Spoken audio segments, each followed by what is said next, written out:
Welcome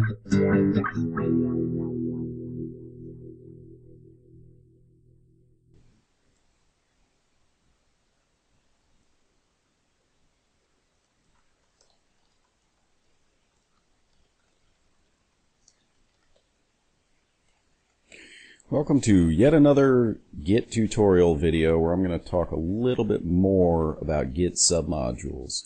I've already done a video called the Introduction to Git Submodules where I go over some of the very basic stuff. I'm going to dive a little deeper in this video to try to give you a good understanding of how they work. So if you recall from the previous video, I have this working directory called carsim. And in it, we have a trick submodule. So it's already been established as a submodule. And I'll just show you, if I do git status right now, Git tells us that our trick submodule has new commits and that it's not actually checked out to what carsim says its SHA-1 reference should be. So, and the reason that is because at the end of the last video, I made a new commit. And inside the trick repo says, so that we made a commit on this test thing branch, and that's why it's showing that it has a different commit state than what carsim says it should be. Now, what I want to show you here is that this message can get, it's important and it can get confusing, and you shouldn't ignore it because it'll show different things depending on what's going on inside of your submodule. So as an example, let's create a new file. And now if I do git status, we see that as an untracked file. And if I do git status at the top level, I now have, in addition to new commits, I also have untracked content. So this top level git status, when it says modified in one of your submodules, in parentheses here, it's summarizing what's going on in that submodule at this exact state, if that makes sense. So if you see this, a lot of times, 99% of the time you're working with a submodule, you want to be checked out to the state that your super project says it should be checked out. In this case, super project's carsim. And the way you do that is with the git submodule update command. And you can give it the submodules you want to update, but with no extra arguments, it will update all your submodules. And this command, you can think of this as sort of like a git checkout inside your submodule, because it actually touches the working files. It literally went into this repo, checked out a new state, which changed the content of the files that are in it. And that, so if I go into git, if I go into the trick directory and do git status now, you'll notice that we're no longer on the test thing branch. It checked us out to the exact commit that carsim says we should be on. And this untracked file is still here because it didn't conflict with that checkout mechanism. Now what I want to show you here is, let's go ahead and we're going to switch branches back to where we were inside the trick submodule. Okay, so we should see the same message we got at the top level before, where it says new commits. And then we're going to go in here and we're going to tweak the last file that was modified in the last commit, and that was the make file here, as I recall.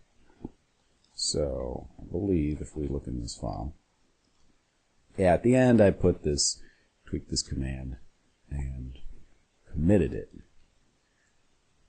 So let's go ahead and change it again real quick. Now if I do git status in my submodule, I have modifications to that file.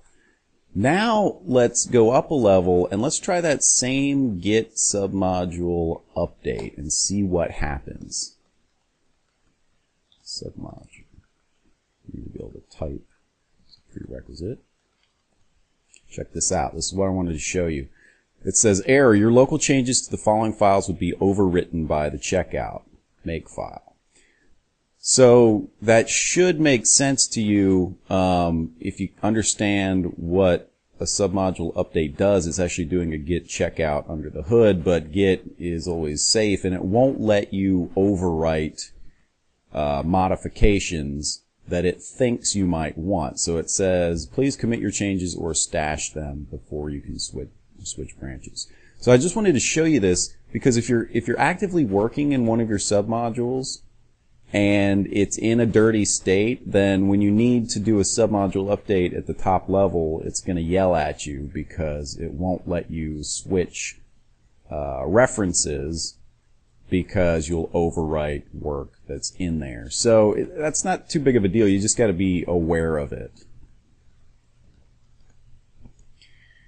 And you'll see here that because we modified the content, the summary of git status at the top level showing that in this submodule, not only are we checked out to a different commit, but we also have modified content at that state.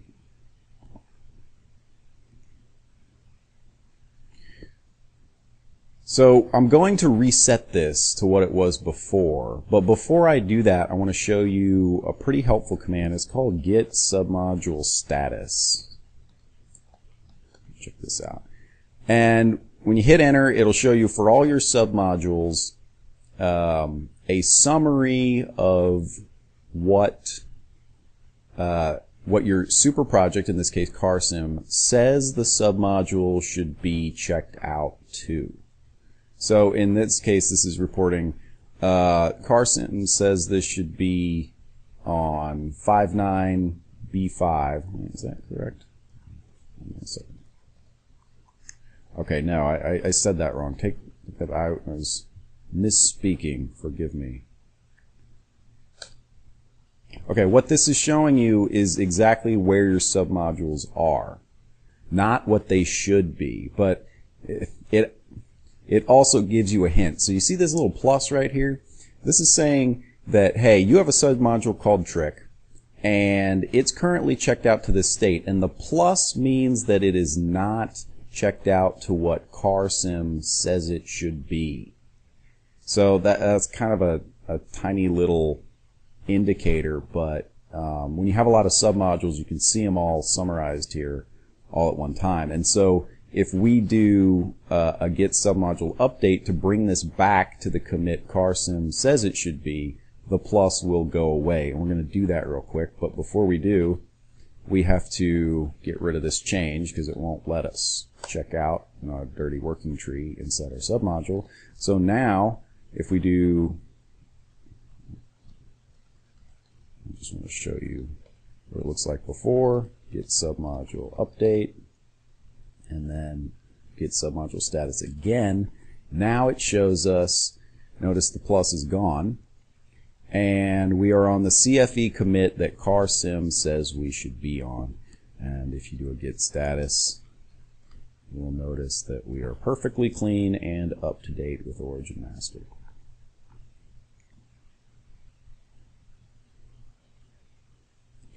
So another thing that I want to point out here, and I've said this in the other video, but it's really the most important thing about submodules, is that the trick submodule here in CarSim, all CarSim knows is what the developer has told CarSim to point to in the state of trick. It knows nothing about the history of trick. All it knows is that trick should be checked out to a commit that looks like this.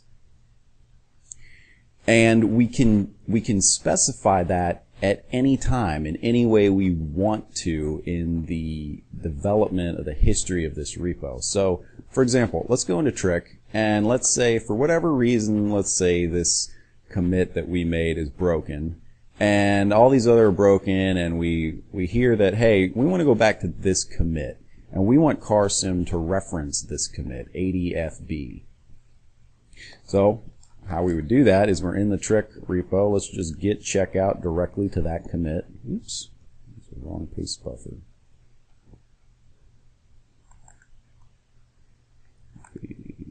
Paste.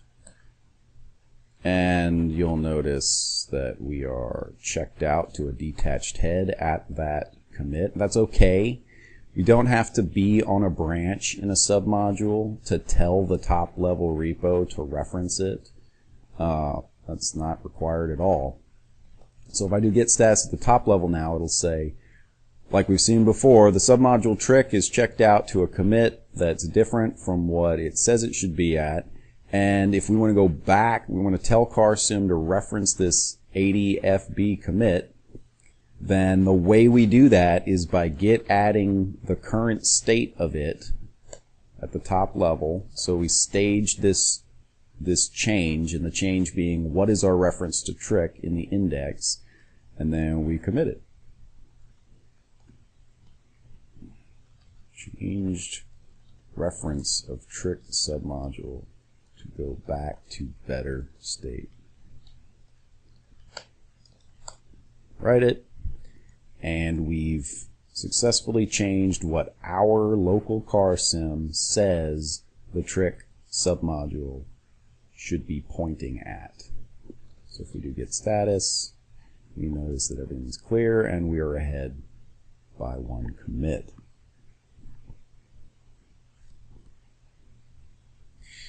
So what I want to show you about this mechanism is that because the fact that we can tell Git to point to a submodule state, but Git doesn't know anything about the history or the context of the state, you can think of the submodule itself as kind of like a binary file in your repo. And the reason I'm saying that is because when it comes to merge conflicts, Git has no way to merge submodules because all it knows is a commit SHA-1 that it should be pointed at.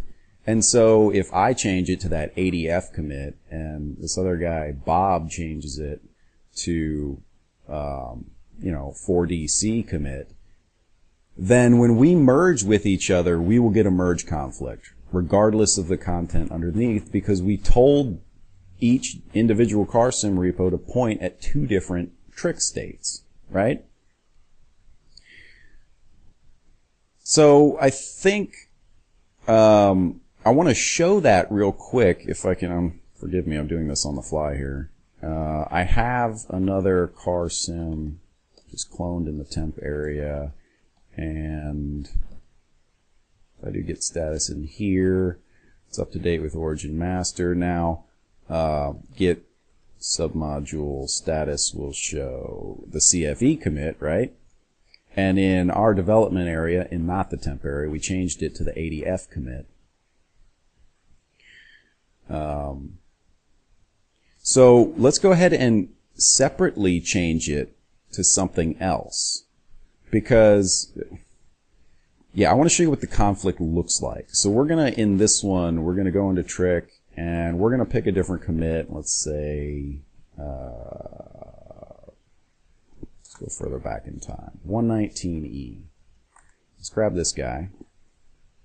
We're gonna do the exact same thing in here. We're gonna check out to that commit in the trick submodule. And then at the top level of the CarSim, we're going to add that to the index and commit the reference to that new state. Back out reference to, well, let's phrase it that way. Changed reference to trick submodule. Write the file. Okay.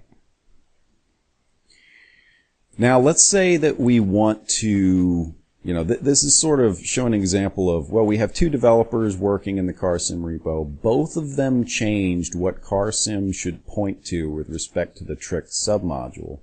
What happens when we go to merge with that? So let's go ahead, and we're not going to go through GitHub. We're not going to push and then pull. We're just going to do a fetch and merge directly. So we're going to add a new remote, git remote.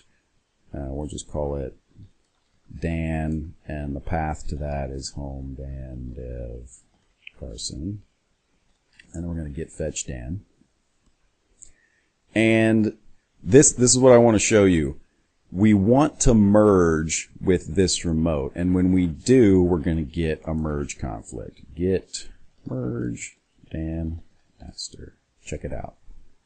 Auto merging trick, conflict in submodule, merge conflict in trick, automatic merge failed, fix conflicts, and then commit the result. So I haven't really gone over in-depth merge conflicts yet. I'm going to do that in another video. But basically, git status, when you're in an unmerged state, it shows you some more information. It says you have unmerged paths, must fix the conflicts, and then git commit. And basically, this is saying that both of us modified trick. And trick is a submodule. And this is why I said you could think of it like a binary file. If we were both tracking two binary files, well, there would be no way for Git to merge those things. It's not like text files. You can't apply a diff and then come up with something that makes sense. So that's why I wanted to sort of make the analogy to a binary file. So as a developer now, I have to figure out myself, well crap, what am I supposed to do here? And in the case where you know your change is the latest and everyone agrees with it, then you can simply resolve a conflict and say, hey, check out to mine. But that may not always be the case. And so that's one thing I just want to point out about what it means to be using submodules and the implications of them with respect to merge conflicts. Because a lot of people think, well, hey, a submodule is a nice, awesome way for me to share code between multiple projects. And although that's technically correct, that's more of a side effect of using submodules correctly. If you want to share code, you shouldn't necessarily make it a submodule. You should think about, well, what is the workflow? Am I going to create these merge problems by using submodules? Who all is using it? Why, if there's active development in the repo that's a submodule across multiple developers, is it a submodule at all? Is it a good idea? And so this is more Git architecture and project workflow design stuff. But I just wanted to point this out, that this merge conflict thing can be a big deal, which is why, by definition, if you do reading on Git submodules, you won't really find this information, but it's sort of an assumed concept that submodules are supposed to be third-party, slow-moving dependencies for your development. So your development happens in the super project. Things that are third-party dependencies that you'd like to track their versioning with respect to your work could be submodules. But if you find that you're doing a lot of work in your submodules, even more than at the top layer, then it's probably a good indicator that you've architected your workflow and your Git architecture incorrectly, if that makes sense. So, enough about that. I think I covered most of what I wanted to in this video quickly. So let's just summarize it real quick. In order to see where your submodules are currently at, you want to do git submodule status. And if you see a plus here, that means that the current state of the submodule does not match what the super project says it should be.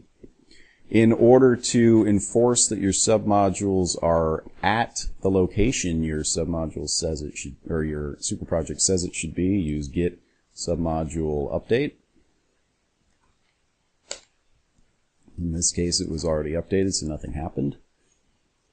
And beware of merge conflicts when it comes to submodules. Just remember that the super project only knows about the commit a submodule should be pointing to and nothing else. So I hope this has been helpful in your understanding of submodules. I'm sure there will be plenty more videos covering other topics about submodules too. So my name's Dan. I'll see you next time.